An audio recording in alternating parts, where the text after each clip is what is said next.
hermanas, les saludo en el nombre del Señor. Soy Pedro Correa, obispo de la Iglesia Metodista de Chile.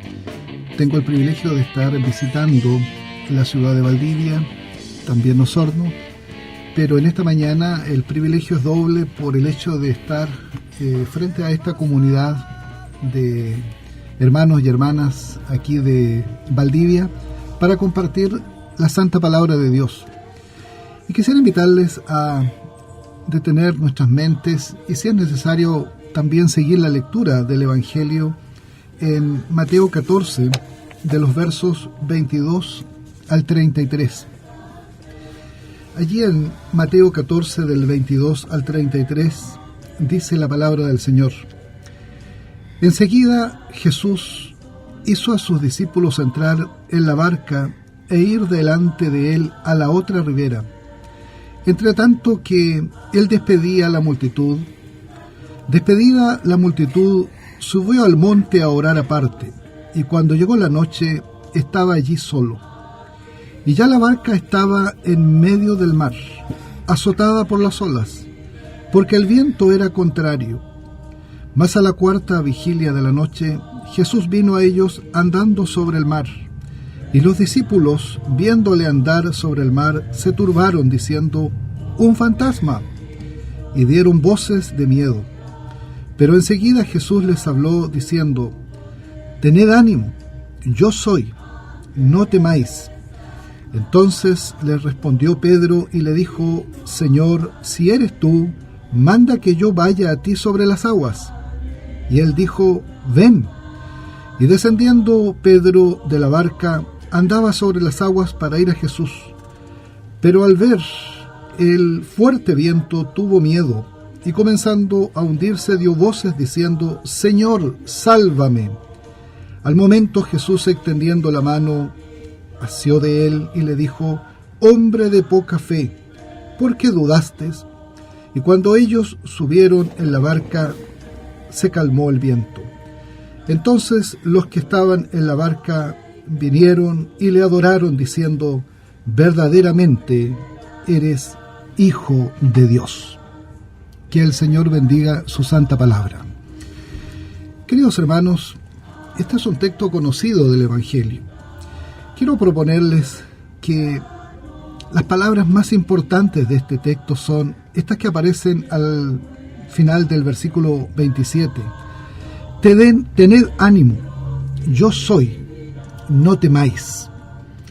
Estas son palabras del Señor, palabras que nos llaman a confiar, palabras que nos llaman a escuchar, palabras que nos llaman a estar atentos en aquello que Dios tiene para decirnos en nuestras circunstancias, en nuestras pruebas, en nuestras experiencias humanas. Experiencias humanas que muchas veces son difíciles, momentos de la vida que muchas veces son tensos, pruebas, tentaciones, complicaciones, adversidades de todo tipo. Y creo que el mensaje que tengo para entregarles en esta mañana en el nombre del Señor son el llamado a recuperar esta palabra del Señor. Tened ánimo, soy yo, no temáis.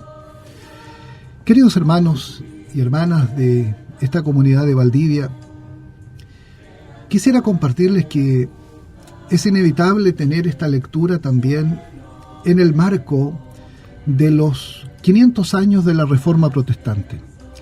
Estamos en el año 2017 y hace 500 años, en 1517, se produjo la Reforma Protestante, ocasión en donde se produjo la separación de un grupo disidente y que salió de la Iglesia Católica Romana, dando origen primero al movimiento luterano y que posteriormente desemboca en lo que es la Iglesia protestante, primero en países de Europa y posteriormente a muchas partes del mundo.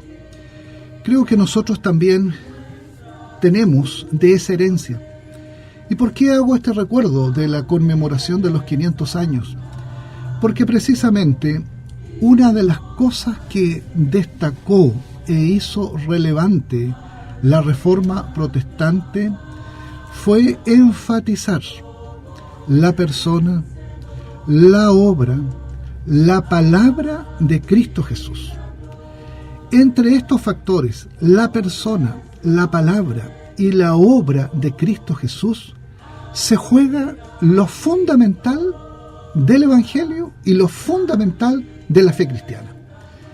Cualquier manifestación que tengamos como evangélicos o como cristianos, o cualquier manifestación por medio de la cual queramos expresar la fe cristiana, pero que no tenga de manera relevante y categórica la persona, la obra y la palabra de Cristo, no merece ser llamada de tal. La Reforma nos recordó de que hay un núcleo, hay una célula madre en el Evangelio. Y este núcleo, esta célula madre que está en el Evangelio y que tiene que ver con la fe cristiana, es la persona, la obra y la palabra de Cristo. Y lo que aquí el Evangelio nos está diciendo, por supuesto, originalmente y mucho antes de la Reforma, mucho antes de Lutero, de Calvino y de Zwinglio, la palabra nos está diciendo de labios del propio Jesús: tened ánimo, yo soy, no temáis. Y creo que en el contexto de este relato, estas palabras que son dichas a Pedro tienen una pequeña historia y que a su vez nos entregan el marco para una gran reflexión, que aunque la podamos hacer en cortos minutos, pero es un motivo de reflexión. Fíjense ustedes que Pedro estaba allí como uno de los que cruzaban en esta barca, y en donde el mar agitado colocaba una situación amenazante para su vida y para las vidas de aquellos que iban con él. Y es Jesús el que aparece, es Jesús el que viene, es Jesús el que se acerca a la gente en esos momentos y en esas condiciones de apremio, de apuro, en esas condiciones de prueba. Jesús viene como el Hijo de Dios, Jesús viene a su manera, Jesús viene a su modo. Sin embargo, aquí vemos cómo para Pedro no es suficiente la palabra. Qué curioso. No le basta la palabra, no le basta ver a Jesús que está emitiendo la palabra. Él quiere, además de la persona de Jesús que viene caminando sobre las aguas, además de la palabra que el propio Jesús está emitiendo, Él quiere para sí una señal especial. Es curioso, queridos hermanos, cómo a veces Dios quiere obrar en nosotros y quiere obrar en nuestras vidas, y está ahí, está al frente nuestro, está a la puerta. Él está prácticamente en compañía nuestra. Sin embargo, queremos alguna prueba adicional, queremos alguna cosa que corrobore aquello, y necesitamos, de acuerdo a nuestra razón y de acuerdo a nuestra inteligencia, que pueda aquello calzar completa y absolutamente en lo que nuestro intelecto desea como prueba, como evidencia. Sin embargo, ustedes saben cómo se desarrolla este relato. Jesús le dice: bueno, ven para acá, ven para acá.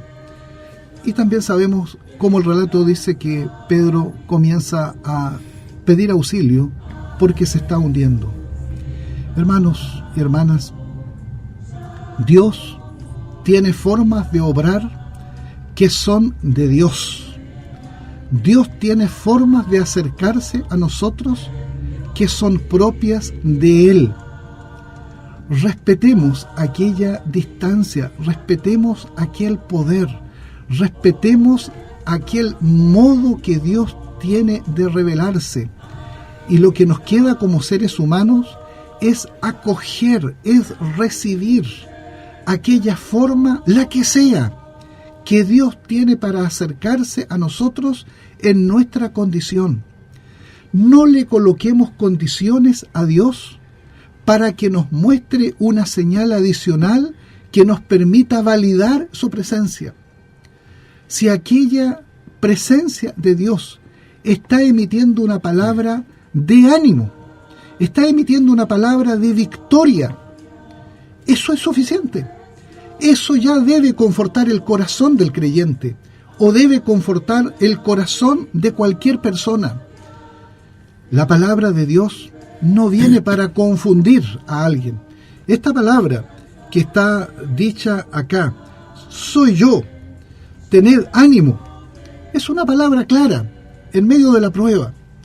Y aquí vemos cómo entonces los seres humanos, frente a la presencia de Dios, tenemos que acoger la dádiva de su presencia, recibir su presencia con amor y tener la confianza de que esa dádiva de Dios, a través de su presencia, a través de su palabra, es suficiente para la condición en la cual nosotros nos encontramos como seres humanos.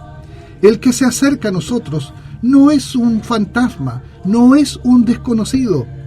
Hermanos, cuando con fe, cuando con esperanza, cuando con humildad pedimos la presencia de Dios en un momento en que tenemos apremios, tenemos tentaciones o tenemos pruebas, cuando pedimos eso con humildad de corazón, no nos quepa la menor duda que Dios es el que se acerca a nosotros en la persona de Cristo Jesús. Y este que se acerca a nosotros en la persona de Cristo Jesús nos viene para decir: tened ánimo, yo soy, no temáis, soy yo, no tengan miedo, estoy aquí, estoy junto a ustedes, ya llegué. Creo que ese es el sentido que tiene esta palabra. Cálmense, ya estoy aquí con ustedes, no están solos, ya llegué. Me demoré, me tardé, estaba orando, pero aquí estoy. Cobren ánimo, recuperen el ánimo. Creo que Pedro representa este espíritu humano muchas veces, en donde buscamos las formas de imitar lo que Cristo hace. Hermanos, a Cristo no tenemos que imitarlo. A Cristo Jesús, nuestro Señor, tenemos que seguirlo y tenemos que obedecerle. Imitarlo no lo vamos a poder hacer jamás. Él es el Hijo de Dios. Lo que tenemos que hacer delante de Él es atender su palabra, seguirlo y confiar en Él, en que su palabra nos será suficiente en la condición en la que nosotros estamos y nos encontramos. Hoy día, la fe cristiana, el Evangelio y la Iglesia debe tener este núcleo esencial y fundamental de manera inequívoca en su mensaje. Cualquier agregado, cualquier complemento que queramos colocar encima de esto es un distractor.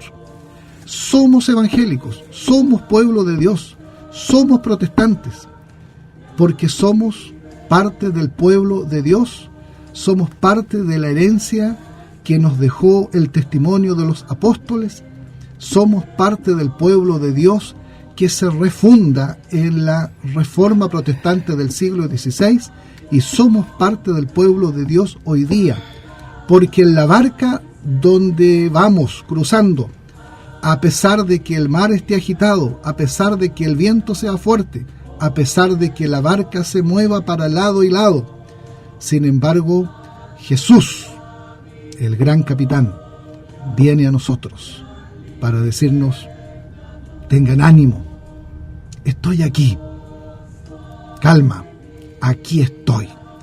Que ese Señor, que es el Señor que dice en su palabra: estoy aquí, ya llegué, tengan ánimo, recobren el ánimo, ese mismo Señor levante nuestros corazones, levante nuestros espíritus, traiga paz a cada vida que está escuchando esta palabra y traiga la certeza de que no estamos solos.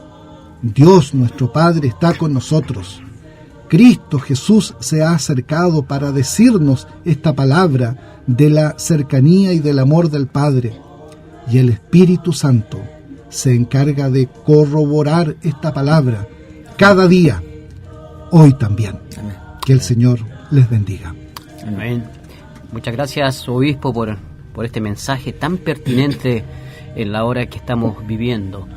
Muchas veces andamos preocupados de las señales y no del autor de las señales. El autor de las señales está con nosotros, está junto a nosotros, está en nosotros para acompañarnos, para bendecirnos, para decirnos que en medio de la tormenta, de la dificultad, es posible una vida con propósito junto a Él. Gracias, obispo, que el Señor le bendiga y que nos bendiga a través de su palabra a todos los que estamos trabajando en este programa, pero también a aquellos que están escuchando y que también necesitan de este mensaje, de esta buena nueva que nos ha llegado hoy en la mañana. Pero también nuestra iglesia, obispo, pastor, tiene una sección en la cual vamos conociéndonos, vamos conociendo nuestro liderazgo, vamos dando a conocer los espacios, las oportunidades de servicio que nos da nuestra iglesia metodista. Y esta es la sección que nosotros llamamos la entrevista con el pastor Martín Espinosa. Pastor Martín, por favor, adelante. Obispo, que el Señor lo bendiga en esta mañana. Yo creo que me resuma en breves palabras su ministerio dentro de la Iglesia Metodista. En breves palabras. Bueno, mi ministerio pastoral comenzó por una vocación que yo creo tempranamente tuve a través de un sueño. Siendo un adolescente, yo soñé y mi llamado de parte del Señor se manifestó nítidamente, claramente. La llamada de Jesús para ir a Él se expresó a través de un sueño durante la noche. Y esa experiencia fue lo que marcó una decisión posterior para yo dedicar mi vida al ministerio. Desde temprana edad, yo, si ya en la adolescencia tuve esta experiencia, en mi época de juventud, yo no tenía 2 o 3 o 4 horizontes. Yo lo único que quería era que se cumpliera aquel propósito que Cristo Jesús me había marcado a través de esta experiencia que Él me reveló en un sueño, y que era ir a sus caminos para servirle a Él en el ministerio pastoral. Posteriormente, bueno, vienen experiencias de seminario, experiencias de formación, y mi ministerio propiamente tal se inicia a cargo de una iglesia en el año 1981, en la iglesia metodista de Chillán. Y hasta esta época estoy sirviendo al Señor, y creo que si tuviera la posibilidad de volver a la adolescencia y de volver a la juventud, optaría por este mismo camino, por esta misma vocación, con una salvedad: lo haría mucho mejor con la ayuda del Señor, pero optaría por el mismo camino. La mayoría de las iglesias evangélicas, algunos tienen directorio, presidentes de directorios, otras iglesias tienen también obispos. ¿Cuál es la tarea de los obispos dentro de la iglesia metodista acá en Chile? Bueno, la tarea del obispo dentro de la iglesia está, yo diría, bastante apegada a lo que es el sentido bíblico con el cual se expresa y se entiende, especialmente en cartas que aparecen en el Nuevo Testamento. El obispo es el supervisor de la obra, es el pastor de pastores, pero como la iglesia no tiene solo pastores, a mí me gusta más el supervisor de la obra. Cuando en las iglesias evangélicas nosotros hablamos de obispo, a propósito del marco de los 500 años de la Reforma Protestante, Nosotros no estamos hablando de un episcopado monárquico, es decir, de un obispo que por esta razón y por esta autoridad tiene poderes y facultades y autoridades ilimitadas. En nuestra tradición protestante, el obispo es un servidor y que tiene tareas que le son delegadas, tareas que le son confiadas, y por cuyas tareas el obispo tiene que responder, también tiene que informar. En la práctica de nuestra iglesia, y creo que en otras iglesias que también tienen obispos debe ser algo parecido, pero en la Iglesia Metodista de Chile, cada 2 años tiene la iglesia una asamblea general, y el primer informe que se recibe y que se lee es precisamente el informe del obispo de la iglesia, y un informe que está sujeto a la aprobación de la asamblea. Por lo tanto, el obispo tiene este gran ministerio. En el fondo es el pastor de todo el país, el pastor de todo el país en este largo país, en esta larga y angosta faja de tierra. Nuestra iglesia está presente desde Arica hasta Porvenir. Esos son 5.054 kilómetros de extensión. Una cantidad de tierra, una cantidad, ¿no es cierto?, de espacio muy, muy extensa. Y en todo esto, el obispo tiene que ser este supervisor, y de cuya tarea y de cuyo ministerio él tiene que informar a sus hermanos y a sus hermanas. En la mayoría de las iglesias evangélicas donde se tiene obispo, el obispado que ellos tienen es hasta el final, hasta cuando ellos mueren. Cuando este obispo muere, se elige otro obispo. Pero por lo que nosotros sabemos dentro de la Iglesia Metodista es totalmente diferente. ¿Usted nos puede explicar cuánto tiempo dura un obispo? ¿Cómo son elegidos los obispos dentro de nuestra iglesia para que el auditorio que pertenece a otras iglesias puedan saber cómo es el movimiento de nuestra iglesia a través de la elección del obispo? Muy interesante pregunta, querido pastor Espinosa. Efectivamente, dentro de la Iglesia Metodista, ningún obispo es vitalicio. El periodo episcopal dura 4 años y que puede ser renovable, o un obispo que tiene 4 años puede ser reelegible por una sola vez. Por lo tanto, puede ser obispo durante 8 años consecutivos y pasar un intervalo de 4 años si es que todavía tiene menos de 63 años como para poder optar nuevamente. Pero el obispado es de 4 años en primera instancia, pudiendo llegar a ser hasta 8.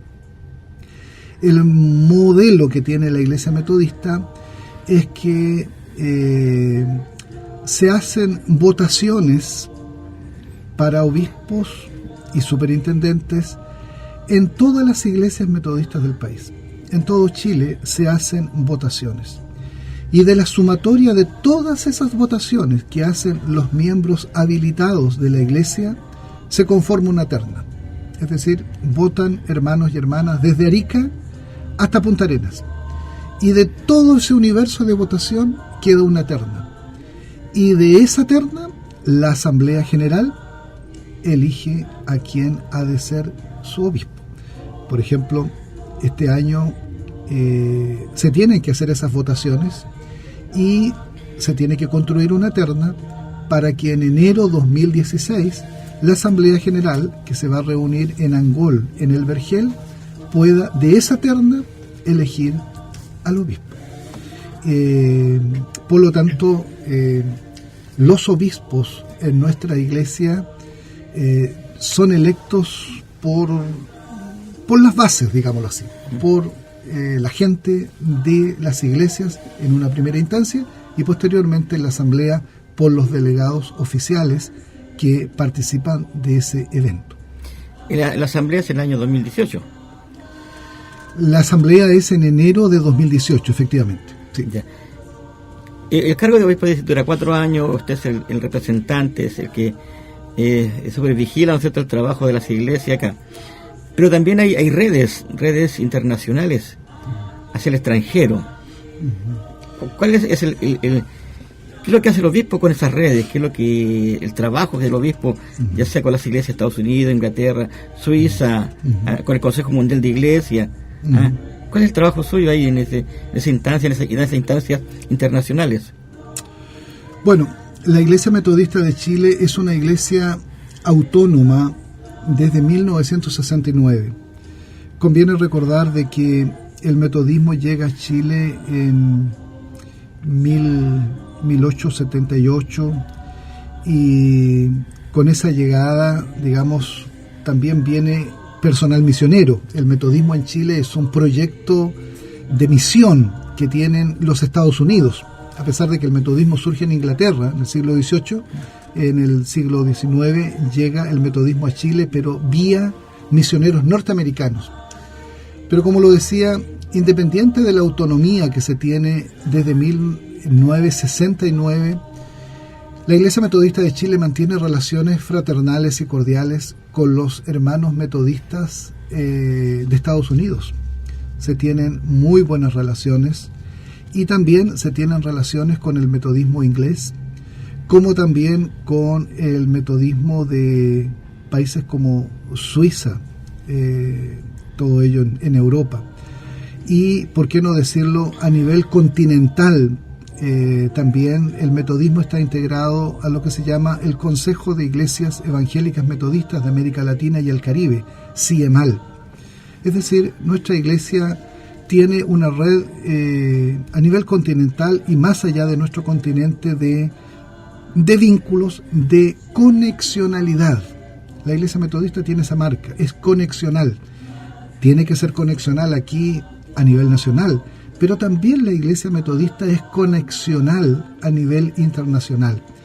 Y al obispo, que le corresponda su turno, le cabe mantener en buen pie estas relaciones, cultivar estas relaciones, hacer vigentes estas relaciones, lo que conlleva trabajo, ¿cierto? En algunas oportunidades también conlleva viajes, pero eso, sobre todas las cosas, es un gran privilegio de conocer la hermandad metodista más allá de nuestras fronteras territoriales y sentir de que en todas partes del mundo conformamos una gran familia. Pero la responsabilidad del obispo es cultivar, mantener e incrementar no solo la cantidad, sino que la calidad de estas relaciones. Ahora usted usa un tema que se llama conexionalidad. A lo mejor para la mayoría de las personas que están escuchando no entiende el tema de conexionalidad, se entiende, pero más o menos yo quisiera que nos diera una explicación acerca de la conexionalidad entre la Iglesia Metodista aquí a nivel nacional como también a nivel internacional, más nacional que internacional. ¿Ah? Bueno, conexionalidad viene de conexión, de estar conectados. Nosotros respetamos y tenemos grandes hermanos y grandes amistades con hermanos de otras tradiciones evangélicas que son más bien congregacionalistas. Sin embargo, la Iglesia Metodista, por este espíritu conexional, lo que con ello quiere resaltar es que tenemos temas comunes unos con los otros, y nuestra persona jurídica nos hace que desde Arica hasta Porvenir nosotros tengamos cuestiones comunes, no solamente en un aspecto bíblico, teológico, en el espíritu, que somos hermanos y hermanas, sino que también hay cuestiones contingentes temporales que nos conectan. Por eso es que el obispo hoy día está en Valdivia, pero la próxima semana está en Antofagasta. Y los hermanos de Antofagasta tienen que ver con los hermanos de Valdivia. Y los hermanos de Valdivia tienen que ver con los hermanos de Antofagasta. Por ejemplo, y con esto finalizo, este año tenemos una gran ofrenda misionera nacional que va para apoyar Puerto Porvenir, allá en la región de Magallanes, en Tierra del Fuego. Y en este propósito está incluido Valdivia, y está incluido Antofagasta, y está incluido Arica, está incluido Santiago, están incluidos todos. Programáticamente la Iglesia Metodista está conectada administrativamente está conectada. Y eso es una marca que traemos del metodismo mundial y también del metodismo latinoamericano. Muchas gracias, obispo, por sus palabras. Quizás hubieron más preguntas que se quedaron en el tintero, pero el tiempo nos está persiguiendo, así que muchas gracias. Que el Señor le bendiga a usted y a toda su familia. Saludos a toda la comunidad valdiviana. Que el Señor les bendiga. Amén. Muchas gracias, obispo. La verdad es que podemos estar conversando muchos días, porque las vivencias de un obispo deben ser muchísimas a través de muchos años de ministerio. A mí me llamó poderosamente, obispo, el llamado suyo, cómo Dios se le reveló a su vida a tan temprana edad, ¿cierto? Y eso nos demuestra que realmente este Dios es increíble. Y precisamente vamos a ir a una pausa musical para escuchar esa alabanza de San Marcos, increíble.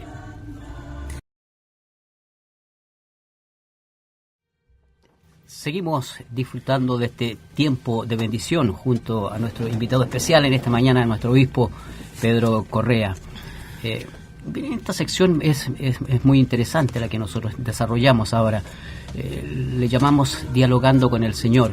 En medio de tanta realidad que estamos viviendo, en medio de tanta necesidad, este Dios increíble que llamó al obispo, que llamó al pastor, que nos llama a todos a su servicio, está presente en medio de nosotros. Y es el tiempo en que no solo oramos y pedimos por nosotros, sino que por aquellos que están también pasando alguna dificultad, alguna situación especial. Yo, obispo pastor, me voy a permitir dar a conocer dos situaciones. Una, nuestra hermana Pierina, que sigue allá en Perú con un cáncer, ¿cierto?, esperando una respuesta milagrosa de Dios. Pero también acá en Valdivia por Natalie, por Carlos y Felipe.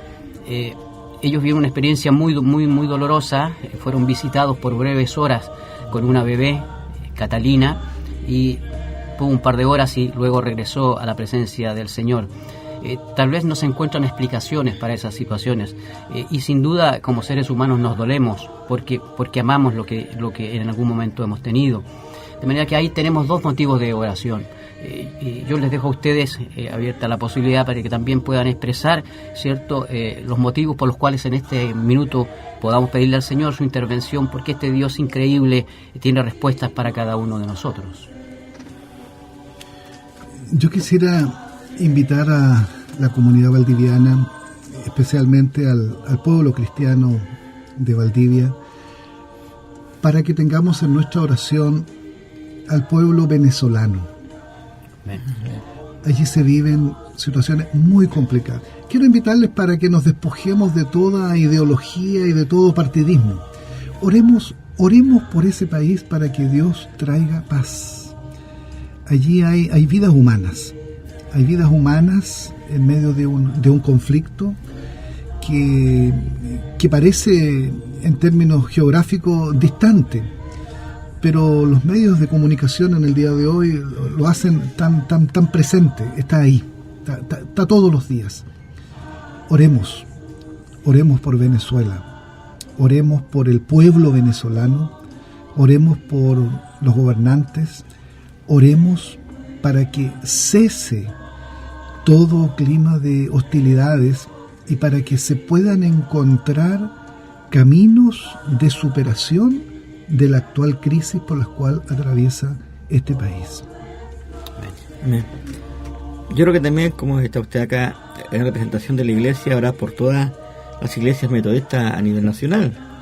Principalmente también orar por Porvenir, una iglesia que en sus tiempos estuvo presente ahí, después, ¿no es cierto?, se desapareció. Y ahora se ha iniciado un nuevo trabajo. Y lo que es la construcción, lo que es la compra del terreno, ahí necesitamos los recursos. Ahí está la ofrenda de Porvenir para costear todos esos gastos. Orar también, ¿no es cierto?, por nuestros hermanos que están enfermos. Orar también por ustedes, su ministerio como obispo. Usted recorre todo Chile, también va al extranjero representando nuestra iglesia chilena. Así que yo creo que también debemos orar por él para que el Señor le dé la fuerza espiritual como también la fuerza corporal para seguir adelante en este trabajo. Amén. Orar por los hermanos de la iglesia que están enfermos, porque han viajado, ya tienen un fin de semana largo, Yo le dije al obispo fin de semana largo, la semana que se ocurre venir vamos a tener muchos hermanos de vacaciones. Además si el tiempo justo amanece bonito, se me levantó para la cordillera, para los baños, a las termas. Pero sabemos que hay un remanente que se va a quedar con nosotros acá. Así que oremos por los que han viajado, oremos también porque mañana vamos a la iglesia de Osorno. Osorno, una iglesia que estuvo un poco muerta, pero gracias a Dios, por su misericordia se ha estado levantando por Osorno. Amén. Quiero que también tengamos en nuestras oraciones una situación humana que creo que todos hemos escuchado hace, por lo menos en estos días ha salido a luz pública, que es el aumento y el incremento de esta enfermedad del VIH-Sida. De repente es como que dejamos esto en el tiempo, pero está muy, muy presente y hemos quedado alarmados con los porcentajes en los cuales ha aumentado la población de personas que están contaminadas con este virus. Oremos para que puedan tomarse las actitudes y las decisiones preventivas, y oremos también para que aquellos que están padeciendo esta enfermedad puedan recibir los tratamientos oportunos, y para que también tengamos expresiones de amor y de misericordia por sus vidas. Amén. Oremos por todos ellos, por todos y por todas quienes lamentablemente están padeciendo esta enfermedad. Son vidas que Dios las aprecia y son vidas por las cuales Cristo también derramó su sangre en la cruz.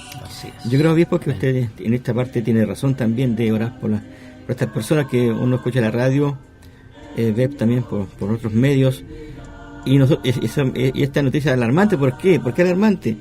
Porque una de las ciudades donde hay más SIDA es aquí en Valdivia, donde se incrementó más la enfermedad es en Valdivia con Temuco, la ciudad del sur, ¿no? Aquí aumentó. Entonces yo creo que es necesario orar entonces por nuestra ciudad, por las personas que están padeciendo SIDA, porque y aquí es donde incrementó esta enfermedad en nuestra ciudad, aquí en Valdivia. Y para qué decir la situación de la niñez en nuestro país. También yo no quisiera decir que es un tema, bueno, en un sentido es un tema, pero son realidades que tienen que ver con personas, con seres humanos pequeños. Oremos, este país está en deuda con el trato que se ha tenido en los últimos tiempos con niños y niñas. Oremos por estas vidas pequeñitas, por su dignidad. Son vidas sagradas delante de los ojos de Dios, y todos debemos hacer nuestra parte en esto, todos, sin excepción. Amén. Vamos a pedirle precisamente a nuestro obispo que por favor nos dirija en estos momentos de oración. Amén. Padre Celestial, con humildad nos acercamos delante de tu trono de gracia para presentarte todos estos motivos que ya han sido expresados, motivos por el pueblo venezolano. Señor, seas tú ayudando, haciéndote presente para que se pueda lograr la paz. Señor, pedimos por los niños de este país. Amén. Para que ninguno de ellos sea objeto de violencia ni de malos tratos.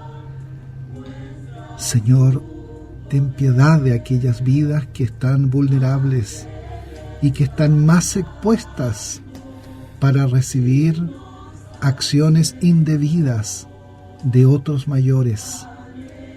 Señor, también te rogamos que tú tengas misericordia de todas las personas que puedan estar padeciendo la enfermedad del SIDA. Señor, bendíceles, exprésales y manifiéstales tu amor. Y también nosotros como iglesias y como pueblo tuyo, ayúdanos para expresar amor frente a ellos. Señor, también previene a tantos otros que pueden estar expuestos a este mal. Amén. Señor, ayúdanos también para cooperar en aquella prevención. Amén. Padre amado, pero nuestras voces llegan a vidas que nosotros no estamos viendo, a vidas que quizás en esta mañana están pasando por pruebas, por tentaciones. Señor, nuestra palabra llega frente a mujeres que quizás están sufriendo violencia intrafamiliar. Estamos llegando con nuestras voces quizás a enfermos que están postrados en su cama, quizás a quienes están privados de libertad.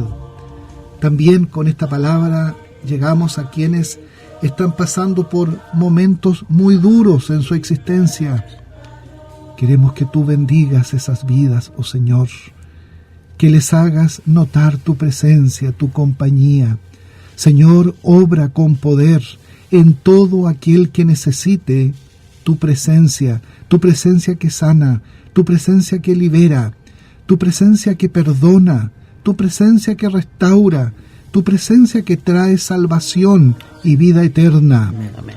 Señor amado, bendice a esta ciudad de Valdivia, Amén. a todos, oh Señor, y todas, y bendice todas las iglesias cristianas, para que en esos espacios se alabe y se bendiga tu santo nombre, en espíritu y en verdad, y que por el testimonio de las iglesias cristianas de Valdivia, muchos más lleguen al conocimiento de tu nombre. Amén. Amén.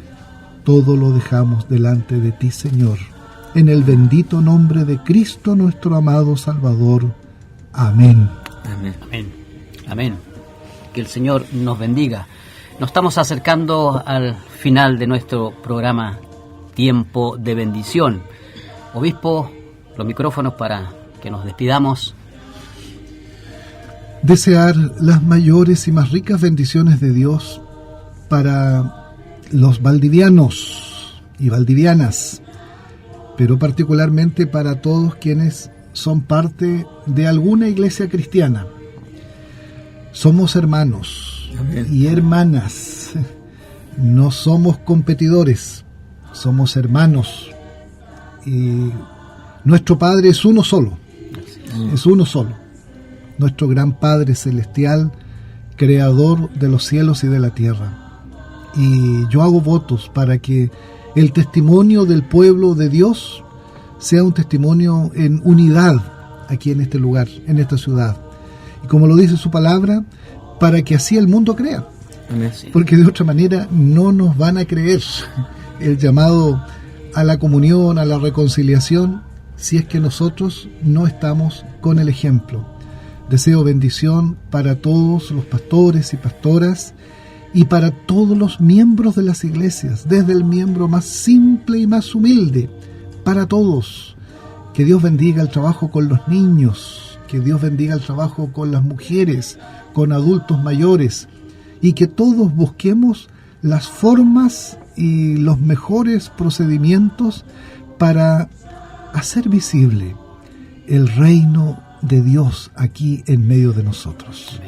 El reino viene por obra de Dios, pero el Señor nos confía de que por la vida que tengamos como pueblo suyo puedan aparecer luces, puedan aparecer primicias, que ojalá el pueblo valdiviano, por el testimonio del pueblo de Dios, reconozca que hay primicias del reino que algún día va a venir en plenitud, cuando el Señor venga. Amén. Amén. Pero mientras tanto, que su pueblo, el pueblo santo del Señor, pueda anticipar, por obra de Dios, señales y luces de bendición y de vida eterna. Muy bien. Que el Señor les bendiga a todos ustedes y nos estamos viendo el próximo sábado. Antes de irnos, les recordamos que mañana domingo es el Día del Señor. Todas y todas a congregarnos en nuestros respectivos templos. Y si usted no pertenece a ninguna congregación y siente el deseo de hacerlo, le invitamos a nuestra iglesia metodista Templo La Trinidad, ubicado en calle González Bustamante 1870. A las 10 de la mañana tenemos nuestra escuela dominical y a las 11:30 horas culto de adoración. En el mensaje precisamente estará nuestro obispo. Que el Señor nos bendiga y nos vemos el próximo sábado cuando nuevamente vivamos tiempo de bendición.